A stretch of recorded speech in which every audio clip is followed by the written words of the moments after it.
brain functions, and for that it's very important for us to be able to get a clean assessment of the brain. So the drugs that we use are very manageable and very short-lasting, so we can get a really good assessment. And it's basically resting her in between those time periods, and then when we wake her up for the examinations, how she responds is what we'll be able to base our prognosis on. But like, I know that Dr. Moll just did a surgery, and everybody's going to be cautious about overcalling it, but I am optimistic. I was optimistic yesterday when I saw the case and I saw the brain and the amount of injury that had gone through. But overall, this is about as good as it's going to get. When you get shot in the head and a bullet goes through your brain, the chances of you living is very small, and the chances of you waking up and actually following commands is even much smaller than that. So this so far has been a very good situation.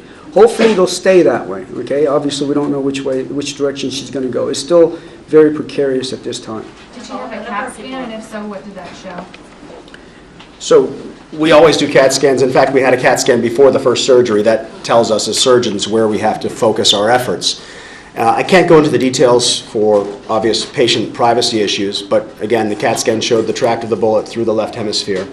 It showed, like I implied earlier, that it was not through some of those critical trajectories that would have made recovery much, much more difficult. What's the next milestone? What happens when the brain swells? Can you treat that? Yeah, so normally in the ICU stage, when the brain swells, it's like your knee when you sprain your knee and fluid accumulates in there. It gets very tense and there's a tremendous amount of pain. Well, in the brain, it'll go through that same situation, except when it gets real tense in there, the blood flow to the neurons and the brain cells get compromised. So in this kind of situation, Dr. Moll took the skull off and kept it off. So right now in half of her brain, she doesn't have a skull. It's preserved in the hospital right now, and we can re-implant that later on. But that's a part of the progress that we've made in neurosurgery. Also, during the last decade, the experience that we learned from the military as well about letting the brain, after penetrating trauma, swell and not be constrained within the cavity itself has helped a lot. And I think it played a major important factor in here as well. And if we do run into trouble in the next few days, we do have further tools. We can use medical agents to dry out the brain. We can literally put a tube into the center of the brain, into one of the center fluid spaces to measure pressure and then relieve that pressure if necessary. But because she looks good right now, there's no need for that. Is that the biggest threat going forward? That is, brain swelling is really the biggest threat at this point. You said the bullet went in the back of her left side of her head. Did it come out in her forehead, above her eye? Yeah, so from a forensic perspective, doctors are very leery, especially later on, to be able to state for sure. But I mean, with the experience that we've had, it looked fairly clear to me that it most likely, in my opinion, did go from the back to the front. And she is not in a coma? She is awake at times? She's in a medical coma right now. We have induced that coma in order to rest her during the time periods, but we very frequently wake her up to see what her progress is, to make sure that something catastrophic isn't occurring while she's asleep. Does she have Sir. been awake, or is it not quite awake? We turn off the sedation. That allows her brain to kick in and function at its highest level. So what, can you put? Yeah, so it puts you into a medical coma, or a pharmaceutical coma. It puts you to sleep like an anesthetic does. We can turn it off, and within minutes we'll be able to examine how it is. So she's not suffering in the bed from being operated on and also being on a ventilator. So what is There was a question back there, sir?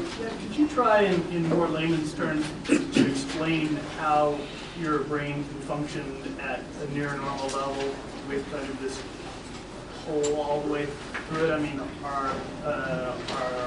is what's remaining making up compensating in some way, or some of the bits just, is there that much unimportant stuff in the brain? Yeah, I don't want to give you my opinion, so I'll let the expert here tell you, okay? Because I'll tell you something different. Because this question sort of borders on speculation for recovery, I don't want to go into too much detail, but suffice it to say that there are obvious areas of the brain that are less tolerant to intrusion.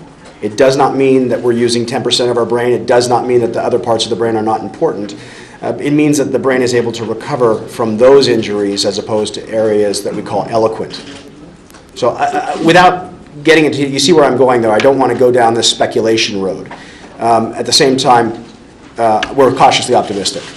Yeah, so it is, with a penetrating brain injury, it is always surprising to as you say, the lay people, that you think any bullet going into any brain means instant death. But there is a lot of capacity that the human body has, and for the ability for us to compensate. Dr. Reed, you said in a lot of cases, like the bullet wounds to the head are fatal. What do you attribute her still being alive to? Well, I attribute that to about 5 things, and that 5 is very small. One is that, as Dr. Kevin Burns stated, that the paramedics got her to us quickly. They didn't do a lot of intervention. We got the helos on the ground. We have a system in place. This place works like a finely tuned machine, and everything at that particular time period worked well.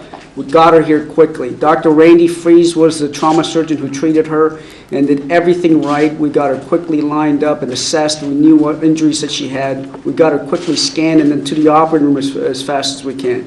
The anesthesia staff that put her to sleep and got her ready for the surgery, the neurosurgery personnel, all of these things, including the post-operative care, the nurses that are in place, everybody gets a part of the credit. It wasn't one particular individual that put a finger in the hole.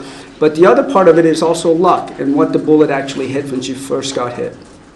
Can you give us any prognosis about the other victims? Yeah, so yes, there was a lot of other victims that came in here.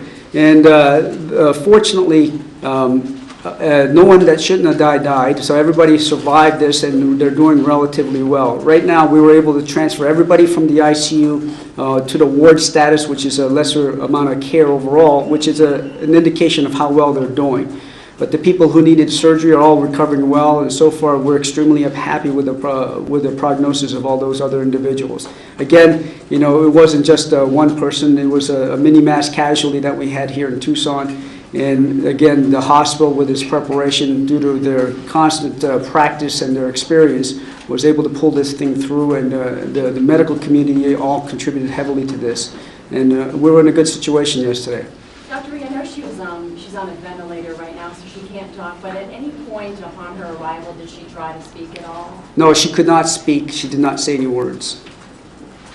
You've been in the battlefields of Iraq and Afghanistan. What is it like for you to see what you call a mini-mass casualty? This doesn't compare. This is not really a mass casualty. I have all the gear and people I could possibly want. So, I mean, this is a luxury for me. And this trauma center in southern Arizona, we're the only one, and this is about as good as it gets. So I'm very happy to call this my home and work here. But to see an act of violence like this in your community... I see acts of violence in the wars as well. I don't know how you can compare to that. I'm not a political person. For me, I'm just a public servant. Could you elaborate more on the skull removal procedure? Sure. Sometimes when we have these kind of injuries, we actually have to use our drills to literally relax, take off the skull and relax the brain. In this case, a lot of the fractures had done our work for us, so it was a matter of removing the larger pieces and then extending that. In layman terms, that's probably about the simplest way to say it. So when you actually remove it, what happens to that? You keep it aside, and when do you put it back? So we typically will protect the brain with an artificial layer and then close the scalp over it. And we'll put it back when the brain has relaxed sufficiently. That may take several months, but every case is individual. Okay, so thank you very much for coming and your attention today. I'm going to turn this over to Dr. Grusner at this point. Well, thank you again for coming. Dr. Reed, Dr. Lemole will be available for interviews. Most of the interviews will go through Katie Riley from UMC Marketing and PR. We will have another medical bulletin tomorrow at 10 o'clock at the same location. We will keep you apprised of any changes in the condition of any of the victims. We will keep this very open and transparent to all of you, and we will share the information with you. And I think at this point we are very happy to say that we have one critically injured person left, and the rest of the patients are doing better.